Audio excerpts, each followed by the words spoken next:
Vamos lá.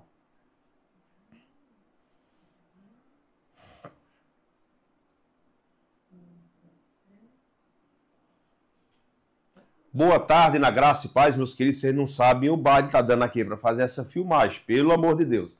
Mas conforme eu tinha me comprometido, estou aqui nesse sábado abençoado pela tarde, fazendo essa live, fazendo esse mais um programa com Conversa Franca com Charles Angelim, tratando de um tema que para alguns não deveriam estar se falando, é polêmica, e para outros eles querem conhecer um pouco mais dessa verdade e quem sabe até se livrar desse hábito que foi contraído na sua vida. Estou aqui para falar sobre os jogos do azar.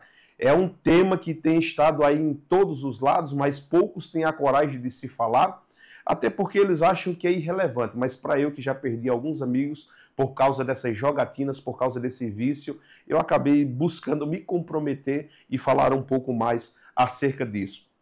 Anos atrás eu li um livro, O Poder do Hábito, de Charles Duhigg, muito forte, fantástico, e eu indico, que fala acerca de hábitos que nós acabamos contraindo ao longo da nossa vida, e hábito a gente acaba não perdendo, ele precisa ser substituído, você não consegue excluí-lo da sua vida, então tem que substituir velhos hábitos por bons e novos hábitos. Então eu estou aqui para falar um pouco acerca de tudo isso daí, trazendo toda a problemática. Aqui em cima vai estar aparecendo também, como na televisão, acerca dos jogos de azar, que tem destruído muitas vidas, e conheço muitas pessoas que acabaram ficando refém desses jogos, não conseguem mais sair, até porque jornais e mídias se fala tanto. Mas vamos lá.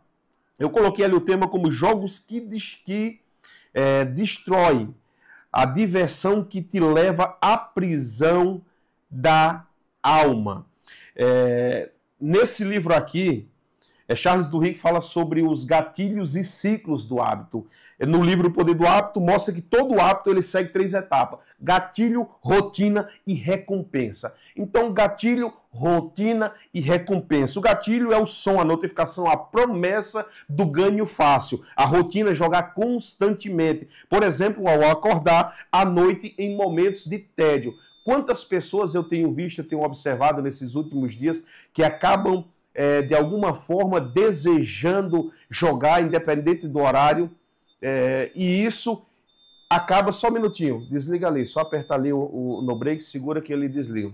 E acabam sem escolher o horário, independente do horário, acaba jogando. Como diz uma amiga, não estou viciado, eu tenho esse controle, mas não pode ficar 1 minuto que já vai lá. Ah, mas é pouquinho, mas está lá. E a recompensa, que é aquela sensação de vitória, a liberação da dopamina, ou até dinheiro fictício ou real. Tem pessoas que jogam em joguinhos, como a Fazenda e outros aí, que eles acabam conquistando dinheiro, recurso, comprando mini fazendas, e na cabeça dele, aquilo que era virtual pode ser transferido para a realidade. E acaba muitas das vezes perdendo-se muito tempo para ele investimento, para nós perca, investindo muito tempo na perspectiva dele nesses jogos, porque para ele é fantasioso, mas ao mesmo tempo ele entra dentro de uma realidade que ele tem construído, aonde ele sai das aflições, aonde ele sai dessa penumbra da tristeza e da pobreza. Então nós precisamos ter uma certa cautela e um certo cuidado em relação a isso. A repetição cria um circuito fechado de hábito, reforçando o vício. Acabamos o quê? Como diz Charles Duhigg aqui, acabamos fortalecendo esse hábito e força-se a que a gente sempre fique dependente desse vício. No segundo ponto, nós falamos aqui sobre estímulos sensoriais. O que utilizam-se? Tanto cassino, como essas jogatinas, como o famoso tigrinho aí que todo mundo conhece. Ah, eu não joguei, mas conhece, já viu alguém falar acerca desse jogo. O que tem por trás? De que forma as pessoas acabam se viciando desse jogo? Qual a estratégia que eles utilizam para, quem sabe, de alguma forma, chamar a nossa atenção, e quando nós adentrarmos, essas mesmas ferramentas que nos chamam a atenção para entrarmos, acaba nos aprisionando também. Então eu falo sobre a cor, o som, o movimento. Eu vou pegar o tigrinho porque é muito famoso nos nossos dias, no cassino virtual, que ele faz aquela dancinha, tem aquele ritmo, tem a musiquinha, tem todas aquelas cores que nos chamam a atenção, e isso dali, para alguns quem sabe possa até ser alguma coisa irrelevante, mas para quem está viciado sabe que aquilo ali acrescentou ou agregou para que o vício iniciasse. Esses jogos, eles usam sons viciantes, luzes pulsantes, músicas repetitivas, tudo pensando para manter o cérebro ativado em alerta. Quando ouve aquela musiquinha, na hora o cérebro já começa a entrar em êxtase, liberando aquela dopamina, desejando estar jogando aquilo ali. Quando ou assistindo qualquer coisa, vê aquelas musiquinhas, ou vê aquelas figuras ou cores que se assemelham com o jogo, também logo o desejo é quase que impossível de segurar. E isso eu falo porque pessoas me relatam. Quantas tristezas nós temos visto aí, principalmente no Fantástico Passou, pessoas que perderam tudo. Esses dias aconteceu fatos aí de pessoas que tiraram sua vida. Por quê? Porque venderam tudo que tinham, tiraram investimentos, tiraram empréstimos para jogar, porque sempre ficam naquele pensamento, eu errei, ou eu perdi, mas daqui a pouco, quem sabe, o cassino vai devolver. Porque na perspectiva dele, o pensamento existe um tempo que eles têm que liberar algum valor. Porque todos sabem que é um algoritmo, não tem como ganhar da máquina. Apesar de que ele ganha, eu vou dar um exemplo bem chulo aqui para você entender. A máquina ele ganha 1 milhão e ele libera 100 mil. Aí muitas pessoas pegam nesse momento da liberação e ganham um pouco. Aí eles pensam, vou jogar novamente. Só que na próxima hora que eles vão jogar, eles não pegam essa abertura, esse leque e acabam entrando em percas. Então, música com ritmo constante ativa o sistema de recompensa dopaminérgico que está ligado ao prazer. Por isso que tem aquelas musicazinhas. Não ache você que é em vão aquelas músicas. É tudo estratégia. Então, a música com aquele ritmo constante ativa esse sentimento de recompensa. Quando vem a música, nós logo pensamos, opa, quem sabe hoje seja meu dia, seja a minha chance. As cores fortes, como vermelho, amarelo, verde brilhante, imitam luzes de cassino, gerando em nós excitação. Então as pessoas acabam ficando, eu vejo pessoas viciadas no jogo demo, ou seja, que é o jogo gratuito que não se paga, mas só pelo fato dele conquistar ali embaixo, para ele já está sendo saciado. Mas chega um momento que aquela realidade não traz o dinheiro para si e ele pensa, opa, agora eu vou jogar com o meu dinheiro para ganhar. Cuidado! As animações e recompensas visuais criam antecipação e euforia, como se algo grande fosse acontecer. Eu vou até tomar um copo de café com minha xícarazinha aqui. Nós estamos num ambiente de biblioteca, de bíblias, então vamos tomar aqui numa xícara de livros, de Bíblia. E esse é o perigo. Eles ficam num sentimento de antecipação e euforia. E o que é que vem na sua mente? Opa, daqui a pouco eu vou ganhar. E vai acontecer isso, daí vai ser grandioso. A estratégia também que tem no Tigrinho, que eu vi essas pessoas jogando esses dias, ele por várias vezes, ele ameaça liberar aquela carta. Ameaça, ameaça, ameaça. O que vem no coração das pessoas que estão jogando? Se ele ameaçou e não largou, daqui a pouco ele vai largar e vai largar para pagar bastante. Só que o dinheiro acabou. Qual é o sentimento? Eu não posso perder essa oportunidade. Eu vou colocar mais crédito, eu vou colocar mais valor em cima e aproveitar essa oportunidade para que ele não perca de me enviar essa carta aí. E é onde pessoas se frustram e se perdem cada vez mais. O terceiro ponto fala sobre a ativação da dopamina e o sistema de recompensa em si.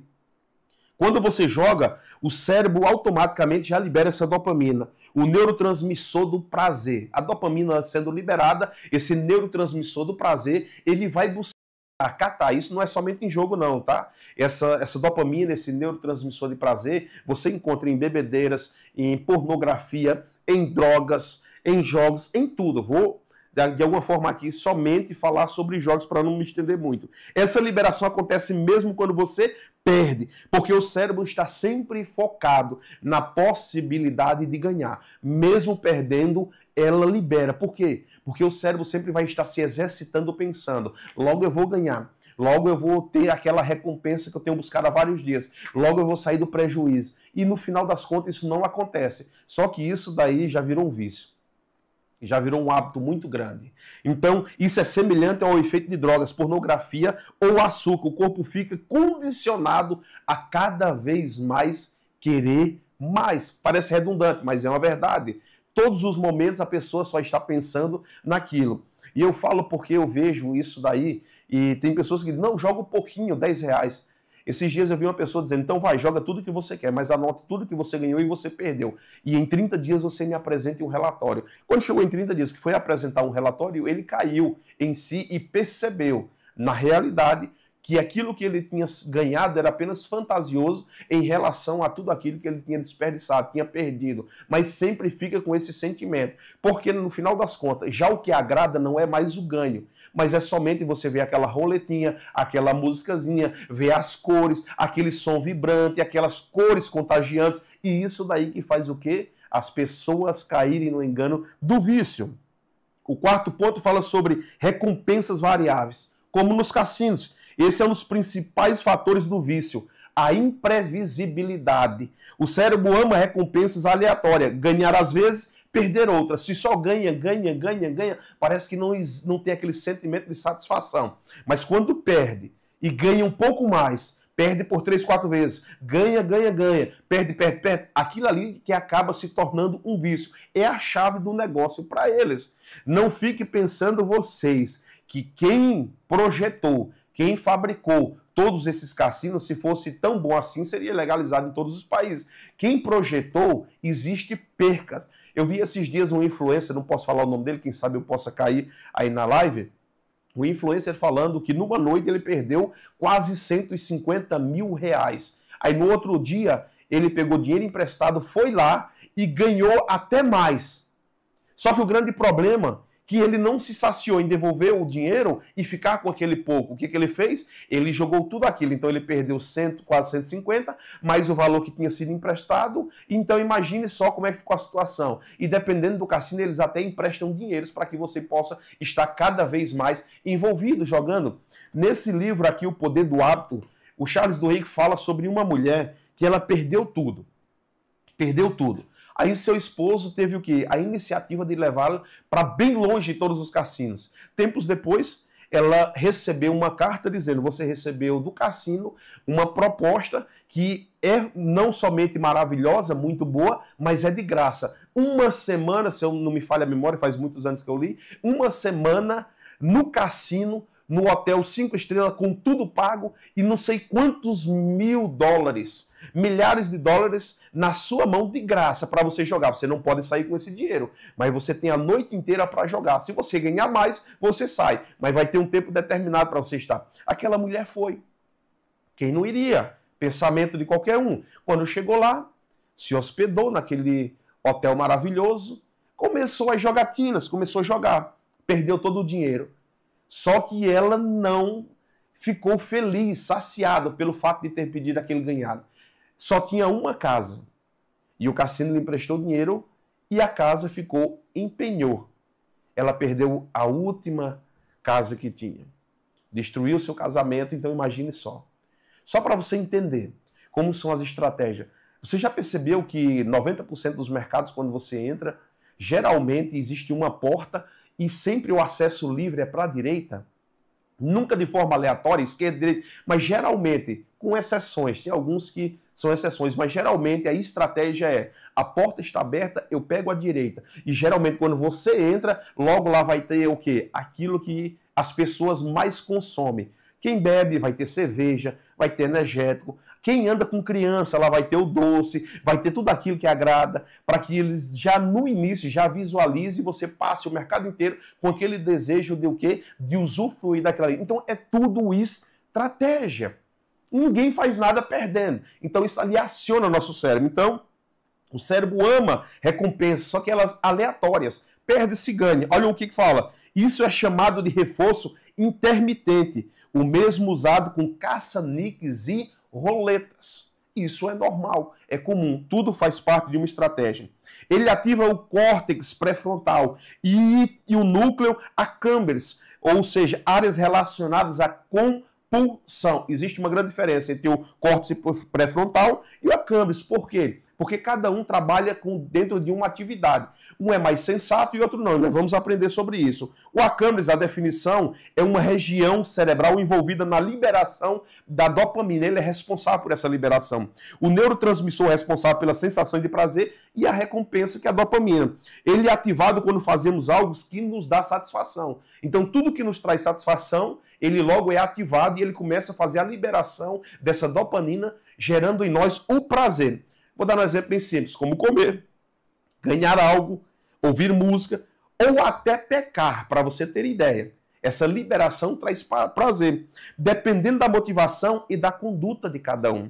Olha o que ele faz, funções principais, recompensas e prazer. É ativado quando sentimos prazer, como comida, sexo, droga, elogios, conquistas, tudo que traz prazer é ativado por ele, tem essa liberação.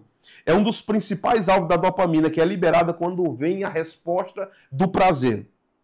O segundo ponto fala sobre motivação e tomada de decisão. Ele influencia o quanto queremos fazer algo que nos dá prazer. Ele sempre está militando, trabalhando para que a gente se volte àquilo que nos traz prazer. Se não estivermos alcançando aquilo que vai nos ser prazeroso, ele sempre vai estar maquinando, ele sempre vai estar trabalhando, ele sempre vai estar trazendo esse pensamento para que a gente acabe sendo influenciado e acabe se entregando a esse prazer. Exemplo, quanto mais dopamina é liberado, mais motivados estamos a repetir o comportamento. Ou seja, quanto mais ele libera, mais estamos dispostos a estar repetindo esse comportamento. Então, preste atenção. Quanto mais é liberado, mais desejamos. Então é por isso que pessoas dizem, eu vou tomar apenas uma cerveja, outras dizem, eu vou apenas fumar um cigarro de maconha ou utilizar uma droga qualquer, outros dizem, eu vou jogar apenas R$5. Só que o problema é que quando você inicia, ele começa a fazer a liberação da dopamina. E quanto mais ele libera, mais desejo é gerado dentro de você. E quase que não consegue se parar. Acaba se tornando compulsório isso dali, você não consegue. Olha o que também ele faz. O vício e dependência. Drogas, jogos, tudo isso daí, apostas e até redes sociais, afetam o núcleo acâmbres. Me desculpe se não estiver falando de forma correta essa palavra em inglês, mas só para você entender. Sabe, tem um grande arqueólogo, e um dia ele falou, na questões teológicas divergimos muito, mas em relação a alguns pontos eu não posso desmerecer a inteligência e a sabedoria dele. Mas ele fez um estudo nos Estados Unidos e olhando de formas estatísticas, quanto tempo cada pessoa se perde nas redes sociais e o que ela faz enquanto está nessas redes sociais. Estima-se que mais ou menos discorremos nas redes sociais com o dedinho assim, ó, Facebook, Instagram, 100 metros no mínimo por dia, só com o dedo, sem sabermos o que estamos buscando, mas só pelo fato de aquilo ali estar nos gerando prazer. E isso é perigoso. Agora eu faço uma pergunta para você. Quantas vezes você olhou e disse, eu vou apenas olhar um vídeo, quando menos espera, você já está há horas na rede social. Por quê? Porque aquilo ali vai te gerando prazer e vai te fazendo uma liberação dessa dopamina, quanto cada vez mais desejo você vai ter. A dopamina é liberada em excesso, levando a vícios e a necessidade de repetir o comportamento, mesmo que as consequências sejam negativas. Ou seja, eu perdi, mas a liberação da dopamina me faz desejar cada vez mais. Ah, mas foi negativo. Mas quem sabe isso daí se transforma em positivismo. Ou seja, nós sempre estaremos dispostos a buscarmos isso naquele pensamento. Vai que eu ganhe. Isso daí é tudo estratégia. É ela que faz essa liberação. Aí olha o que diz. Aplicação espiritual e bíblica. Eu vou entrar aqui porque logo eu vou falar só de Bíblia. O núcleo accumbens mostra que o cérebro humano é feito para buscar prazer, mas isso pode ser usado tanto para o bem como para o mal. Tem pessoas que encontram prazer em fazer o bem. Tem pessoas que encontram prazer fazendo o mal. Então isso, o que vai determinar? É o quanto você está focado naquilo que Cristo quer para a sua vida. Mas vamos deixar mais para frente. Quando buscamos prazer no pecado, reforçamos caminhos destrutivos no cérebro. Por isso que a própria Bíblia nos orienta a fugirmos da aparência do mal. O que ele está dizendo? Nós somos fragilizados e muito fracos. Sem a presença de Deus, nós precisamos ter um certo cuidado. E mesmo com a presença de Deus, ele está dizendo, se você está num ambiente, seja para influenciar e não para ser influenciado. Se o mal vem e você sabe que vai perder o controle daquilo, fuja. Porque, irmão, eu conheço pessoas que dizem, eu vou tomar só um copinho. Sabe aquele jargão no dia de hoje? Não é pecado se tiver o autocontrole. O grande problema é que essa certa região do nosso cérebro, quando você toma, ela sente prazer e ela libera essa dopamina. Ela libera essa substância de desejo, de prazer. Aí a pessoa diz, não, mas eu vou conseguir me manter só um pouco mais. Até porque ninguém consegue saber os seus limites. Aí faz o quê? Toma um pouquinho e diz, opa, eu fiquei bom. Então eu vou tomar só um pouco a mais porque eu acredito que ainda está dentro do meu limite. Quando menos espera, eu costumo dizer que eu fui bêbado por aí por muitos anos e eu digo, e eu mesmo bêbado nunca falei que estava bêbado. Eu não conheço um bêbado que diz, não, eu estou bêbado. Geralmente ele sempre tenta maquiar, ou seja, dizer, eu estou bem, ainda vai mais uma, eu consigo um pouco mais. E eu falo isso aí em todos os âmbitos. Então vamos lá. Mas quando buscamos prazer em Deus, nos salmos, oração, servi-lo, também reforçamos caminhos saudáveis e espirituais na nossa vida. Então você vê o grande paralelo entre nós focarmos naquilo que é destrutivo, naquilo que traz um prazer, quem sabe para você seja até bom momentaneamente, mas depois traz sérios danos. Então precisamos cuidar nisso. O Salmo 16:11 diz assim, ó, na tua presença a fartura de alegria, à tua direita há delícias perpetuamente. O que eu quero falar com isso daí? Esses dias me perguntaram, mas você não tinha prazer no mundo? Eu tinha. Se por que parou? Porque eu encontrei algo que me dá muito mais prazer. Não vou falar alguém que me dá muito mais prazer ao ponto de eu não necessitar. Eu não preciso mais daquilo, que era fantasioso, que era momentâneo, que muitas das vezes me levava até o negativismo, a praticar coisas que não deveria se praticar. Aí eu encontrei um Deus que é justo, que é fiel, que é santo, um Deus que tudo aquilo que ele lhe aplica traz prazer, mas te trazendo sempre para a verdade, te reposicionando dentro da sociedade, te trazendo a credibilidade perdida naquele tempo. Então eu faço questão disso daí. Na tua presença a fartura de alegria. E olha o que diz, à tua direita há delícias perpetuamente. Ou seja, não é para só uma hora, não é para duas, é perpetuamente. Enquanto estivermos na sua face, essa delícia, esse prazer, essa bondade sempre vai estar conosco. Deus criou o cérebro com um sistema de recompensa, mas Ele quer que o centro do nosso prazer esteja nele, não no pecado ou no mundo. Ou seja, Ele já fez, formou o cérebro com todas essas ferramentas, com todo esse desejo de prazer. Mas o propósito inicial era que você foque tudo isso em mim, para que o prazer esteja em mim e não no que o mundo tenha a oferecer. Diferença entre o córtex pré-frontal e o núcleo accumbens. Funções diferentes no cérebro. O núcleo accumbens, sistema de recompensa e prazer.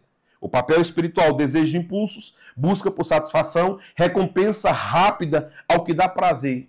Inclusive, que nós estávamos falando sobre prazeres pecaminosos. O córtex frontal, pré-controle de julgamento, ou seja, um pré-controle racional de julgamento, ele para, ele é mais centrado, ele avalia decisões, discernimento, autocontrole, moralidade, planejamento espiritual, avalia se algo é certo ou errado. Enquanto o primeiro, ele não tem essa sensibilidade, ele não tem essa capacidade de saber o que é certo ou errado. A função dele é, eu vou liberar, independente de onde você esteja sentindo prazer, eu vou liberar para que você sinta. Mas o córtex frontal, o que ele faz? Ele barra e pensa, opa, será que isso é certo? Será que isso é errado?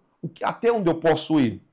Então, a localização no cérebro, núcleo accumbens fica no centro do cérebro, perto do hipotálamo e dos gânglios da base. O córtex pré-frontal fica na parte da frente do cérebro, logo atrás da testa, por isso que está dizendo pré-frontal. O que acontece os dois na prática? Uma grande pergunta. O que acontece com os dois na prática? Essas duas áreas vivem uma espécie de batalha interna. O núcleo accumbens diz, isso vai ser bom. Olha o que ele diz. Vai te dar prazer. Faça agora. O córtex frontal responde logo. Espere. Será que isso é certo? É bom a longo prazo? Ou seja, mesmo que seja certo, será que a longo prazo vai continuar te dando prazer sendo correto e certo? Porque tem práticas que a gente faz hoje que quem sabe daqui a 10 anos nós não faríamos. Eu vou dar um exemplo bem simples. Eu vou espiritualizar nesse momento. Hoje eu sou membro de uma igreja. Pode ser que práticas que mesmo sejam listas hoje, pode ser que daqui a 10 anos eu esteja ministerialmente falando em outra posição, que mesmo sendo lista não vai me conver. Não vai fazer bem para a minha vida. Então eu tenho que ter esse cuidado. Então o pré-frontal fala, será que é bom? Será que é verdade? Será que tem que ficar? A longo prazo, será o que vai acontecer? Isso agrada a Deus? Se o córtex pré-frontal estiver fraco, o prazer imediato vence. Se ele estiver fraco, automaticamente o prazer imediato vence. Então, se o córtex pré-frontal estiver forte, a pessoa resiste ao pecado e faz escolhas sábias. Olha o que diz. Exemplo prático. Alguém tentando vencer um vício. O núcleo accumbens se ativa fortemente, desejando prazer. Droga, pornografia, comida em excesso, aposta, tudo que não presta. Aí o córtex pré-frontal tenta controlar o impulso e pensar nas consequências antes de ceder. Ele vai pensar nas consequências antes de ceder. Vencer um vício exige fortalecer o córtex pré-frontal, autocontrole, oração, palavra de Deus, inteligência emocional e enfraquecer o domínio do núcleo accumbens, evitando gatilhos, fugindo da aparência do mal. Os gatilhos é que traz grandes problemas. Na jogatina, qual é o gatilho? Escutou uma música, viu aquela movimentação, as luzes, isso dali é gatilho para que na hora você ceda. Então tem que ter um certo cuidado. 5 pontos. Micro vitórias e falsa sensação de controle. Pequenas vitórias e aquela sensação de que você está no controle de tudo aquilo. Aí hoje o que é que eles utilizam? Eu fui estudar para saber realmente o que eu estou falando aqui. Ele diz, não, se você perdeu é porque você não soube fazer a gestão da mesa. Você tem que ter um certo cuidado, saber quando aposta pouco e quando aposta muito. A gestão da mesa que faz toda a diferença. Isso é o maior engano, meu querido. Não existe isso, não. A gestão da mesa, você não sabe o momento que o algoritmo vai liberar dinheiro para você. Você não sabe o momento correto. Aí o que eles fazem? O tigrinho, ele faz aquela maniazinha de liberar a carta. Aí o que acontece? Você pensa, opa, agora eu vou apostar mais que ele vai liberar. Aí você aposta tudo, quando menos espera ele não liberou. Apenas fez ameaça, perdeu tudo. Aí aquele sentimento, porque você está cheio da dopamina, diz o quê? Vai lá, coloca mais um pouco, faz mais alguma coisa. E aí que está a grande problemática. Olha só, os jogos te dão pequenas vitórias frequentes como, parabéns, você ganhou. Você acertou 2 ou 3 símbolos, ou seja, você está próximo. Você está buscando um objetivo, você está muito próximo. Continua. Isso dá falsa sensação de controle e proximidade da vitória. Mantendo o jogador engajado, mesmo que ele nunca ganhe de verdade. Não está ganhando, mas o fato dele estar sendo ativado por palavras doces, isso dali fortalece cada vez mais o vínculo de vício com tudo isso daí. Olha o 6º ponto. Tempo manipulado de gatilhos emocionais. Jogos são programados para nunca terminar. É 24 horas. Se você for jogar, ele não cessa. Sempre existe só mais uma rodada. Só mais uma chance. Já percebeu isso daí? Esses dias eu fui no mercado, cheguei lá, tem aquele negocinho de urso de pelúcia, né, com as garrinhas. E daí minha filha disse, pai, joga. E eu disse, pega um ursinho pra mim. E eu olhei, irmão, tava tão fácil aquilo ali que eu disse, mas não tem condição de não pegar aquele. Olha como é. Uma tinha R$2 e eu não vi, a outra era de R$5. E eu coloquei R$2 na de 5. Aí disse, não dá pra fazer a liberação, tem que ser mais R$3. Só que eu só tinha mais 2 trocados. Aí eu coloquei mais 2 e não tinha mais nada. Isso tá aí, agora o que é que eu faço? Eu não tenho mais um trocado e eu vou perder o dinheiro. Aí ela aceitou só 4. Ou seja, dessa vez eu vou te fazer uma promoção, vou te deixar por 4. Mas ia ganhar de qualquer forma, perdi. Aí ela disse, mais uma vez, coloquei mais 5. Irmão, a garrinha nem pegava. E eu vim para casa com aquele pensamento. Será que mais uma tentativa não daria certo? Olha só, irmão. Eu estou falando de questões de 1 minuto. Imagine pessoas estarem próximas lá. Então sempre diz aquele sentimento, mais uma rodada, só mais uma chance, agora vai dar certo. Muito usa os gatilhos emocionais como você perdeu por pouco. Ou seja, quase ganhou, foi por pouco. Você merece mais sorte. Essas frases exploram a fragilidade emocional, especialmente de quem está estressado, endividado ou emocionalmente vulnerável. Essas frases acabam acionando e a pessoa já está com toda essa fragilidade, acaba cedendo. Por quê? Porque não para escutar o que o seu córtex pré-frontal está a dizer. Não vou nem espiritualizar nesse momento. O sétimo fala sobre isolamento e sensação de pertencimento. Muitos jogos fazem a pessoa se isolar da realidade. Alguns oferecem comunidade falsa, com chats, ranking e recompensas sociais. Tem grupos, irmão, de jogatina. Tem grupos que eles fazem. Aí alguns, entre 1000, um diz, eu ganhei, daqui a pouco outro ganhei. Aí o cara tá lá e diz, eu vou jogar também para ganhar. Só que 998 perdeu, 2 ganhou. Só que aqueles 2 influenciaram toda a massa que tá ali para jogar. Então tem que cuidar. Isso faz o jogador se repetir, se sentir parte de algo, mesmo que seja uma ilusão. Tem, hoje, estão se dando muito golpe em algo, e algumas pessoas já caíram, eu vou falar aqui abertamente, não é um jogo de cassino, mas também não deixa de ser uma ilusão. Todo dinheiro fácil é ilusão. Que diz assim, ó, eu te pago para você fazer publicações. Aí ele paga R$10, ele paga 15, aí ele te coloca lá, se eu não me engano, para você tirar print de um filme, de alguma coisa, colocar daqui a pouco ele diz, ó, nós temos que aumentar agora os teus ganhos, você é merecedor. Então, para isso, você tem que fazer um investimento. Deposita 100 que tu tira 400, 500. Aí a pessoa deposita 100. Aí ele diz, mas essa atividade, ela é composta de 4 etapas. Então, agora tu vai ter que depositar mais 300, se tu deposita 800 ou tu deposita 1.500. Conforme tu depositar mais, tu ganha mais. E as pessoas vão depositando. Quando menos espera, já está com 20 mil e o pensamento é, eu já perdi 20, mas ela está pedindo mais 10. Será que eu coloco mais 10, né? Quem sabe eu ganho. E coloca. E quando menos espera, cai na realidade, perdeu tudo. Olha só, vício comportamental e espiritual. Além da parte cerebral, há um vínculo espiritual em tudo isso daí. Não é somente questões físicas, psicológicas, emocionais. Existe também um vínculo espiritual. Jogos de azar estão muitas vezes ligados a espíritos de engano. Olha só, espírito de engano, cobiça, vício e destruição familiar. Quantas pessoas eu vi se afastando dos seus pais, cônjuges, o casamento sendo destruído por causa desse vício. O jogo cria dependência emocional, financeira e espiritual. Grande perigo. A conclusão dessa primeira etapa, que eu vou entrar em outra. O vício em jogos é cientificamente planejado. Não tem. Eles estudam, formam, aplicam para ganhar. Não é só gostar de jogar, mas um sistema que ativa o cérebro, as emoções e o comportamento compulsivo, e que pode levar à ruína financeira, emocional, relacional e até espiritual. Eu nunca fui e nem iria em Las Vegas, lá para os cassinos, mas assisti já alguns filmes que apresentam-se a forma que eles trabalham. Anos atrás, iniciou-se, quem sabe você possa ter visto, na Netflix, uma série falando sobre o que está por trás dos jogos.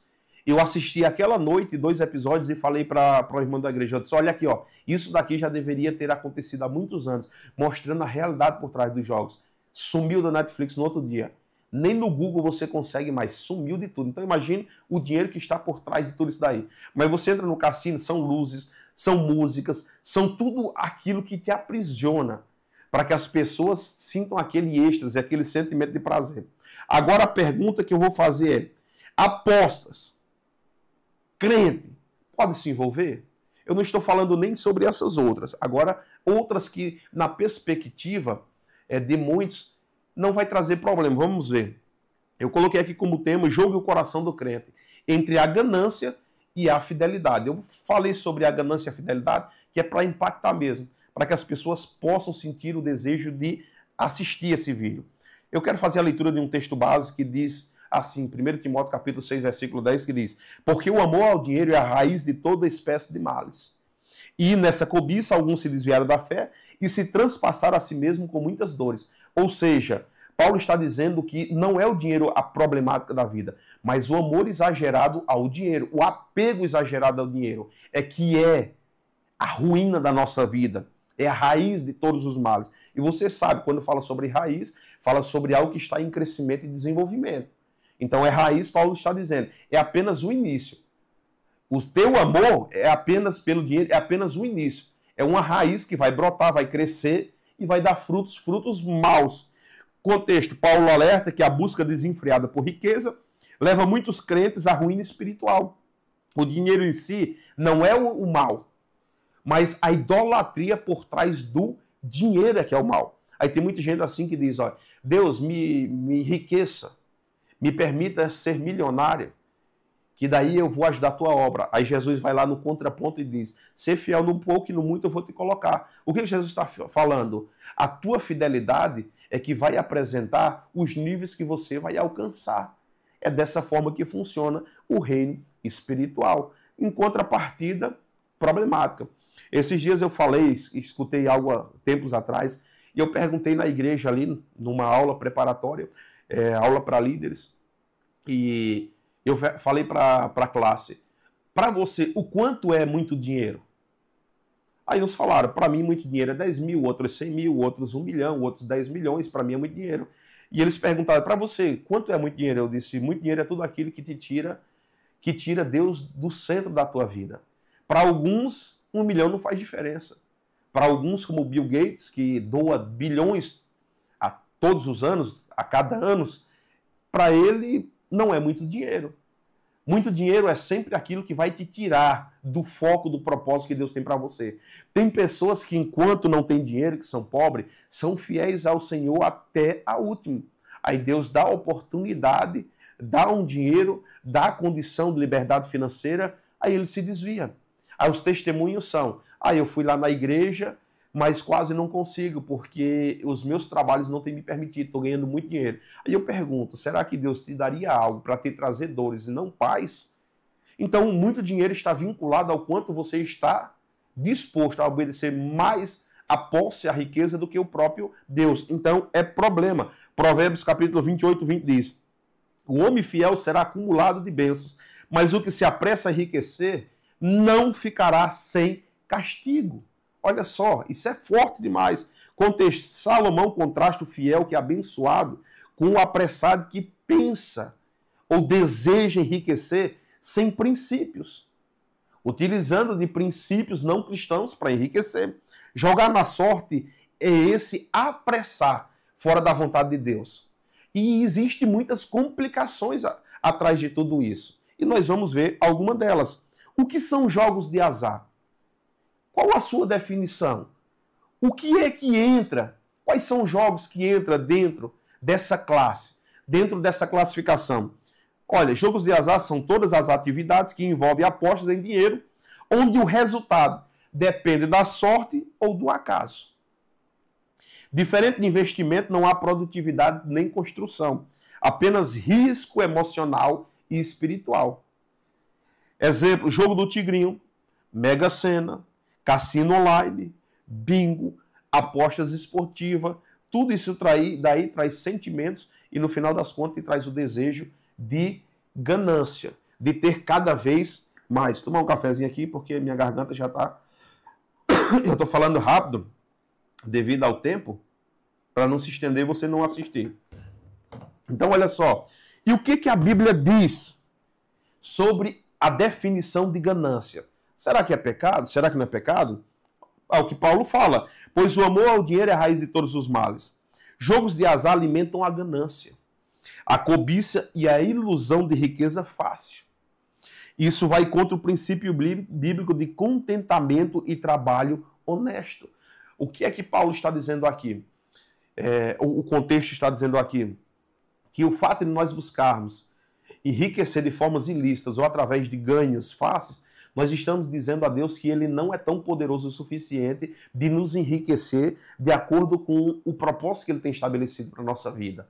É nós dizermos que Deus ele não tem condições suficientes ou não é soberano o suficiente de nos enriquecer se tivermos maturidade. E isso é problema. E isso daí traz grandes danos. Deus condena lucros injustos. Ai dos que ajuntam bens com fraude. Jeremias 17:11, Provérbios 28, do 20 ao 22. Olha só. Ai dos que ajuntam bens com fraude. Jogos de azar geram ganho à custa de perda de outros. Não é uma troca justa ou abençoada, mas uma estrutura exploratória. Você ganha, mas alguém perdeu. Aquele dinheiro que veio para tuas mãos, quem sabe tenha sido a desgraça e a fatalidade de uma família. Quem sabe aquilo que te trouxe felicidade, prazer por um momento, quem sabe tenha sido um motivo de destruição para uma família. Aquele recurso, aquele valor que veio para as tuas mãos, quem sabe tenha sido a morte de pessoas através do quê?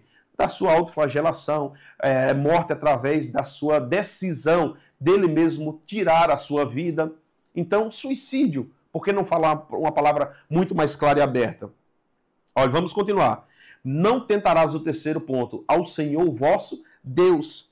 Não tentarás o Senhor teu Deus como tentaste em Massá, que se está em Deuteronômio capítulo 6, versículo 16. Essa Massá, o povo testou a fidelidade de Deus. Quando aposta, muitas vezes está dizendo, não confio que Deus vai prover, então vou tentar por conta própria. Ou seja, Deus não é todo poderoso, então eu tenho que encontrar uma forma adequada para que eu possa me enriquecer. E isso mesmo que custe, quem sabe, um pouco da minha fidelidade. Porque sempre vem com essa roupagem, né? Tentando trabalhar na autocompensação. Ah, mas eu sou fiel aqui, então eu posso fazer isso daqui. Eu sou fiel aqui, então eu posso fazer dessa forma. O quarto ponto fala, Deus rejeita ofertas contaminadas. Pessoal, deixa eu desmistificar algo. Esses dias eu escutei algo que me falaram assim, ó. Fernandinho Beiramar, ele só é abençoado mesmo estando preso porque ele oferta. Ele manda dinheiro para a igreja, ele faz isso. Rapaz, tu acha que Deus precisa disso daí? Deus é dono de todos os tesouros que existem, que são incompreensíveis à mentalidade humana. Ele é dono da prata, ele é dono do ouro. O ouro é tão insignificante para Deus que no céu existe uma analogia dizendo que as ruas, as paredes são de ouro, de jaspe, de pérolas. Ou seja, aquilo que nós morremos buscando adquirir, Deus está dizendo, para mim isso aí é insignificante, que é a estrada dos teus pés. É tapete para onde você vai caminhar quando você estiver aqui. Então, tem pessoas que acham ou pensam que o dinheiro ilícito será agradável. Ah, não, porque com aquelas falsas pretensões vai se fazer igreja, vai se fazer templos, pessoas serão alcançadas. Deus não quer dinheiro contaminado. Vamos ver isso na luz da Bíblia.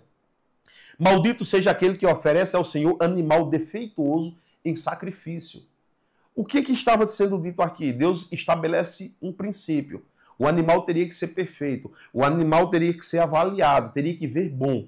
Então, se tem defeito, se saiu do princípio, se saiu do pensamento, já não é aceito, mas nós vamos afunilar. Malaquias 1,14. As vossas ofertas não me agradam. Isaías 1,13. Mas por que não agrada? O dinheiro ganha práticas pecaminosas, o dinheiro ganho com práticas pecaminosas não é aceito por Deus como oferta e dízimo. Deus não aceita. O homem aceita. O homem vai desejar, vai querer. Mas dá-se pensando que Deus também vai aceitar e ele não aceita. Ele deseja integridade no coração e também nas mãos. O vício escraviza. Ponto 5. Tudo me é permitido, mas eu não me deixarei ser dominado por nenhuma delas. A partir do momento que você está dominado, há uma grande problemática. Daquilo que era lícito acabou se tornando pecado. Tem pessoas que não têm o autocontrole, que acabam exagerando demais naquilo que deveria estar correndo. Então, problemática.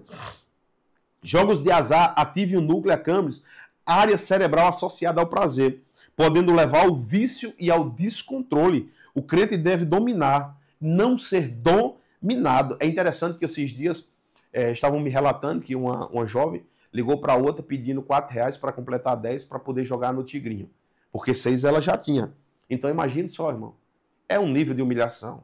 É muito triste uma situação dessa. O que a ciência confirma acerca do que nós estamos falando? Jogos de azar atuam como drogas comportamentais, gerando prazer através da dopamina e enfraquecendo o córtex pré-frontal, área responsável por decisões éticas e de autocontrole. Isso gera um vício ou um círculo vicioso. Olha só o que acaba acontecendo.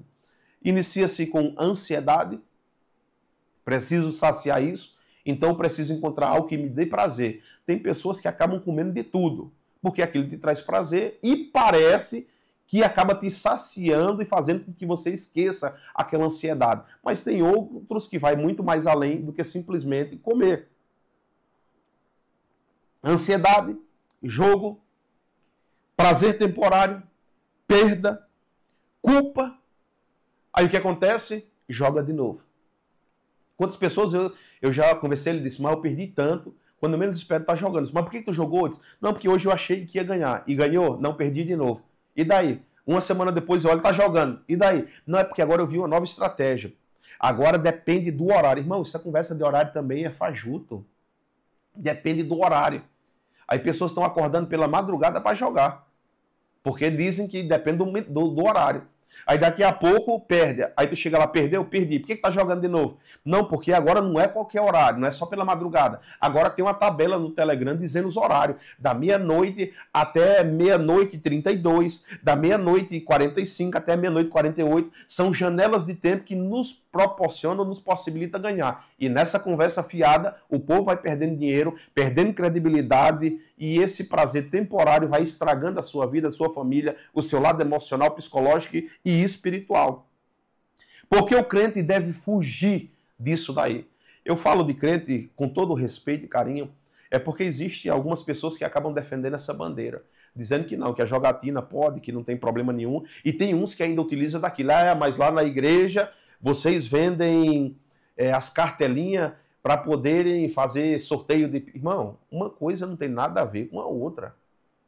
Eu estou falando sobre jogos ilícitos que no final das contas você está tirando dinheiro ou perdendo dinheiro através de vícios. Eu não estou falando sobre você fazer uma atividade dentro da comunidade para arrecadar ou angariar fundos para um determinado propósito ou finalidade. Por que o crente deve fugir disso? Porque o jogo corrompe o coração. Lucas 12, 15. Destrói famílias e finanças. Provérbios 15, 27. Enfraquece a fé na provisão divina. Mateus capítulo 6, 33. Onde Jesus discorre acerca do compromisso, do cuidado, do zelo de Deus e que Deus é um provedor. Então, ao ponto dele dizer, seja fiel. Todas essas coisas que eu listei, fica despreocupado que vai vir ao teu encontro. Quando nós corremos atrás de tudo isso, sem confiarmos em Deus, nós estamos dizendo que tudo aquilo que foi dito é mentira. Problema. Afasta da comunhão de Deus, como está em Isaías, capítulo 59, versículo 2. Segundo ponto, ganância. Um ídolo disfarçado. Ganância é idolatria também, à luz da Bíblia. A ganância coloca o amor ao dinheiro ou aos bens acima do amor de Deus. É considerado uma forma de idolatria, ou seja, adorar o que não é Deus. Por isso que na Bíblia fala sobre mamon, o dinheiro, a riqueza, as posses exageradas, o desejo de ter tudo isso daí. É a única palavra que se iguala ao senhorio. Aí Jesus fala assim, não pode servir a dois senhores. Ou a Deus ou a mamon. Ou há de agradar a um e desagradar o outro. Então, o contrapartida está dizendo o quê? Se eu estou sendo agradado pelo dinheiro, buscando esse dinheiro, então eu estou automaticamente, literalmente, desagradando a Deus. Ganância leva à perdição espiritual. O desejo desenfreado da riqueza pode levar à destruição moral, à avareza e a pecados que afastam a pessoa da salvação. Problema. Porque onde estiver o vosso tesouro, aí estará também o vosso coração. Mateus capítulo 6, versículo 21. Os depósitos do nosso coração, das ânsias do nosso coração, ele é composto de tudo aquilo que nós almejamos e desejamos. Que nos porões do coração tem apenas tesouros que sejam desejáveis ao Senhor e não a nós mesmos. A ganância causa insatisfação e infelicidade. Quem é ganancioso nunca se satisfaz. Já percebeu que tem pessoas que dizem, Deus, se o Senhor me abençoar com 10 mil, um exemplo aqui, eu quero ser mais fiel a Ti. Aí Deus dá 10 mil. Quando chega a 10 mil, ele diz, opa, foi tão fácil. Se o Senhor agora me abençoar com 100 mil, eu agora vou ser mais fiel. E nesse nível de ganância, ele vai sempre querer mais e nunca vai estar saciado. Eu vou dar um exemplo bem simples aqui. A gente entra numa empresa, aí diz, quando eu chegar naquele salário, para mim, será maravilhoso. Nunca mais pedirei nada. Aí tu chega, compromete aquela renda. Aí qual é o pensamento? Eu preciso de mais. Ou seja, aquilo já não é mais suficiente para ti. Mas vamos lá. Quem é ganancioso nunca se satisfaz, mesmo que tenha muito. Isso gera ansiedade, medo, conflitos e solidão. Você vê aí pessoas milionárias e bilionárias tirando a sua vida. Que motivos teria? Enquanto o pobre diz, eu gostaria de ter esse bilhão, porque resolveria a minha vida. Aí muitos bilionários diziam, eu quero tirar a minha vida, porque esse dinheiro se tornou prisão para mim, se tornou maldição. Se você olhar no Google, pessoas que ganharam na Mega Sena e ao longo de 1, 2 anos ficaram pobres, irmão, é gritante os números. Por quê? Porque eles acharam que aquele dinheiro seria infindável, nunca teria fim. No final das contas, tiveram fim e os levaram mais ainda à pobreza, à desgraça. O pensamento e um dia eu tive a posse disso e hoje eu não tenho. O pensamento sempre será de morte. Não te fadigueis para enriqueceres, dá de mão a tua própria sabedoria. Provérbios 3, 4. Ganância é condenada pelos profetas e pelo próprio Jesus. A Bíblia traz muitas advertências contra o amor ao dinheiro e o egoísmo que a ganância traz. Jesus ensinou sobre o perigo de acumular riquezas terrenas e a importância de buscar o reino de Deus antes de tudo isso. Ninguém pode servir a 2 senhores. Não podeis servir a Deus e a riqueza. Mateus capítulo 6, versículo 24, conforme eu falei antes. Guardai-vos de toda avareza, porque a vida de qualquer não consiste na abundância do que possui. Tem pessoas que acabam se vangloriando. Lucas 12, 15, pelo que tem. Aí aqui está dizendo o quê? Guarda de toda avareza o teu coração. A vida de qualquer não consiste, a tua vida não consiste naquilo que tu tem, nas posses que você tem. O fato de ter não te faz melhor do que ninguém. Te dá a possibilidade de desfrutar a tua vida de uma forma diferente, mas não te faz melhor do que ninguém. Até porque, para Deus, a perspectiva de olhar, de visão, é totalmente diferente. Quem não é. Quem é pequeno, lá é grande. Então, é diferente. Vamos cuidar. Ganância é um pecado que revela o coração humano, inclinado à cobiça e ao egoísmo, afastando a pessoa da comunhão com Deus e do verdadeiro propósito da vida, que é amar, servir e confiar na provisão divina. Em Atos dos Apóstolos, na igreja primitiva, depois de convertido, não somente no capítulo 2, no capítulo 4, mas isso daí foi recorrente desde a igreja primitiva por muitos anos, o desejo de estar com Cristo era tão grande, até porque eles pregavam com a urgência de qualquer momento Jesus poderia voltar, que eles vendiam tudo, colocavam aos pés dos apóstolos, para que fosse dividido, repartido entre todos, e tudo se tornasse igual perante todos. Era o desejo que ninguém tivesse falta, dificuldade. É aquele pensamento, se é para mim passar fome, o outro também vai passar. Se é para mim ter bonança, o outro também vai ter. A pergunta é, será que nós temos esse mesmo pensamento, essa mesma convicção? Nem vou responder. Terceiro, tentar a Deus com sorte é pecado. Deuteronômio capítulo 6, versículo 16. Não tentarás o Senhor teu Deus como atentaste, como foi dito. Esse versículo faz parte do discurso de Moisés ao povo de Israel, antes de entrar na terra prometida, no capítulo 6 de Deuteronômio. Moisés relembra os mandamentos de Deus, Deuteronômio releitura, ou relembrar os mandamentos, e os exorta a amar ao Senhor de todo o seu coração, alma e força, a ensinar esses mandamentos aos filhos, a obrigação dos pais. Ela é geracional, ela tem que ensinar os seus filhos para que seus filhos ensinem seus netos e aí derem sequência.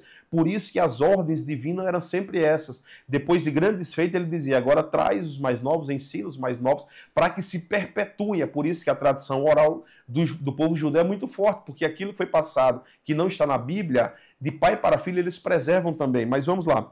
A obedecer fielmente ao Senhor, para que tudo lhe vá bem. Ao dizer, não tentará o Senhor teu Deus como o tentaste em Massá, Moisés está fazendo referência a um episódio anterior registrado no capítulo 17 de Êxodo, versículo 1 ao 7, em que os israelitas no deserto questionaram a Deus se Deus realmente estava com eles por causa da falta de água.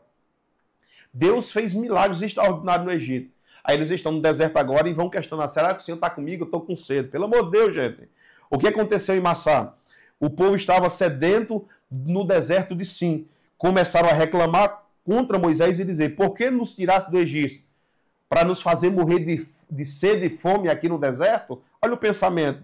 Moisés clamou ao Senhor e Deus mandou que ele ferisse a rocha em Horebe com o cajado. Todas as vezes que nós pensarmos nas coisas terrenas, esqueceremos o princípio do propósito que nos levou para estarmos aqui. Aquele povo logo esqueceu no deserto, por causa de uma necessidade tão fajuta, tão simples, tão trivial. Esqueceram do Deus todo-poderoso e soberano, que poderiam lhe suprir tudo isso. E eu vou muito mais longe. Não esqueceram somente de Deus, mas da promessa que tinha sido feita a Abraão, que se tornou Abraão, e que tinha se cumprido até aquele momento na íntegra. Por que Deus não cumpriria todo o restante. Então, todas as vezes que estamos com esse pensamento, esquecemos das grandes promessas. Quem sabe você está passando uma dificuldade, uma necessidade de hoje, e esqueceu-se das promessas. Quero dizer que Deus continua sendo o mesmo, sem variação de mudança. Ele tem prazer em cumprir com cada palavra. Moisés chamou aquele lugar de Massá, que significa tentação ou provação. E Meribá, contenda, porque o povo contendeu com Moisés. E tentou o Senhor dizendo, está o Senhor no meio de nós ou não? Ele está ou não está? Pense só. Tentar o Senhor nesse contexto, eu vou voltar aqui, só para explicar algo. O Senhor está no meio de nós, sim ou não? Eles estavam dizendo, olha o grande perigo. Se ele não está conosco, ele é irresponsável pelo fato de ter prometido e nos deixar sozinhos. E se ele está conosco, também é responsável, porque está vendo a nossa aflição, nossa dificuldade e não está fazendo nada. Então é muito perigoso questionarmos com Deus. Por isso que a Bíblia diz que nós precisamos ser fiéis, independente das circunstâncias. Cumprirmos com nossa vocação, com o nosso chamado, crendo que tudo coopera para o bem daqueles que amam a Deus. Deus não perdeu o controle de nada. Tentar o Senhor nesse contexto significa duvidar do seu cuidado, da sua fidelidade, do seu compromisso com o seu povo. E exigir que ele prove algo como se fosse um servo, não um soberano. Lição espiritual e aplicação. Quando Moisés diz em Deuteronômio 6,16, não tentar o Senhor, ele está advertindo contra a atitude de duvidar de Deus, forçar Deus a provar algo, colocar Deus à prova por causa da incredulidade, aplicando ao tema de apóstolos ou procurar outros meios para ser abençoado. Ou seja, é nós dizermos, eu vou procurar esse meio, Senhor, porque o Senhor não é tão grandão assim como diz o Jonathan Carlos, não. Não é tão grandão assim que possa me abençoar em meio a esse deserto. Mesmo ele provando em todos os desertos da sua vida, ele esteve contigo. Por causa de um momento, você vai esquecer tudo isso. Para, né? Olha só. Assim como os israelitas tentaram o Senhor em Massá, muitos hoje também o tentam ao buscar atalhos para a prosperidade. Com jogos de azar, apostas, loteria ou esquemas fáceis. Agir como se Deus não fosse suficiente para suprir as suas necessidades. Querer bênção sem obediência, sem trabalho e sem fé, tentando forçar Deus a agir de formas que ele não aprova. Isso não funciona, meus queridos. Ah, se Deus me der, eu vou ser. Se Deus não se quer, meu amigo, seja primeiro para Deus, para depois tu receber. Com Deus é desse jeitinho. Não muda. E o pior é que ele não muda, não. Mensagem central. Quando alguém aposta esperando ser abençoado por sorte, está dizendo indiretamente, olha só, indiretamente está dizendo, Deus, eu não confio que o Senhor vai me sustentar de forma justa e santa e adequada. Então vou tentar por mim mesmo. Aí depois, quando as coisas dão errado, vai lá gritar com Deus, Deus me ajuda, mas tu não pediu para tentar por si mesmo? Por que não esperou o tempo? Por que não esperou a benção dele? Sorteios na Bíblia, como eu falei, não justificam, irmão. Apostas. Tem gente pegando versículo isolado para criar um pretexto para fazer coisas bizarras dentro da igreja. Pelo amor de Deus, não. Pela caridade, que nem diz o nordestino. Sou de lá, viu? O uso da sorte, em Atos capítulo 1, 26, não tem nada a ver. Não pode ser contextualizado dentro do nosso tempo. Um ato de direção divina e oração para escolher entre dois homens igualmente preparados e não jogo por finalidades lucrativas, buscando lucro em si. Nunca houve na Bíblia alguém sendo abençoado por apostar na sorte para ganhar dinheiro. Não existe versículo, irmão. Ganhos injustos não permanecem. Provérbios 13, 11. Os bens que facilmente se ganham, esses diminuem. Mas o que ajunta a força do trabalho, esse somente aumentará. Esse terá aumento em algumas traduções. Contexto, a Bíblia ensina que o que vem fácil vai embora rápido. O que é ganho sem esforço é perigoso e passageiro. Você já escutou aquilo? Ganhou fácil, vai rápido também. Por quê? Porque você não empreendeu esforço, não teve suor. Você não pensou acerca daquilo, então vai fácil. Isaías 65, 11. Mas vós, os que vos apartais do Senhor, que vos enriqueceis do meu santo monte, que preparais mesa para o Deus da fortuna, e encheis taça de vinho para o destino, também vos destinarei a espada. Olha só, contexto, Deus repreende os que abandonaram a fé para servir aos ídolos da sorte e do acaso, cultuando a fortuna em vez de confiar nele. Sexto ponto, o tigrinho é maldade disfarçada. Jogos como Fortuna Tiger usam imagens fofas para enganar, mas são propagação para viciar. Muitas pessoas perdem tudo tentando recuperar sua suposta bênção. Perdeu, aí perde mais tentando adquirir aquilo que já perdeu. Não vai dar certo. É só problema. É um espírito de engano, de ansiedade e ruína. Agora vamos para uma que acredito que nem todos vão gostar.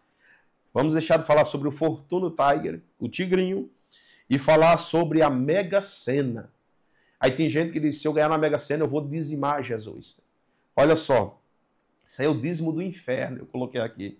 Há quem diga, se eu ganhar, vou dar o dízimo, mas Deus não aceita ofertas oriundas de práticas que ele mesmo condena. Provérbios capítulo 10, versículo 22, a bênção do Senhor é que enriquece, e ela não traz dores consigo. Ou seja, e consigo não traz dores. Tudo aquilo que te afasta de Deus não vem dele.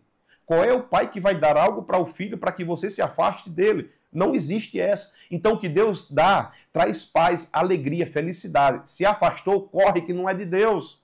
Contexto, as riquezas vindas de Deus não têm rastros de destruição. Ah, eu conquistei isso daí. Aí muitas pessoas morreram, se quebraram. Para você conquistar isso daí, não vem de Deus. Aquelas que vêm pelo pecado causam dores, vergonha e peso espiritual. Levítico, em especial Levítico, capítulo 1, versículo 3 e capítulo 20, versículo 20 ao 25, diz: em Levítico, Deus estabelece que as ofertas devem ser voluntárias, sem defeitos, ofertas oferecidas com coração sincero e em santidade. Não por barganha, não. Olha só. Levítico 3, se a sua oferta for holocausto de gado, oferta será macho sem defeito. A porta da tenda da congregação a oferecerá, da sua própria vontade perante o Senhor. Levíticos capítulo 22, 20. Porém, nenhum animal em que haja defeito oferecereis, porque não seria aceito por vós. Aí tem gente que diz, mas eu não estou dando animal, estou dando dinheiro. Contextualiza lá. Tinha dólar? Tinha euro? Tinha real? Não tinha. O seu meio era esse.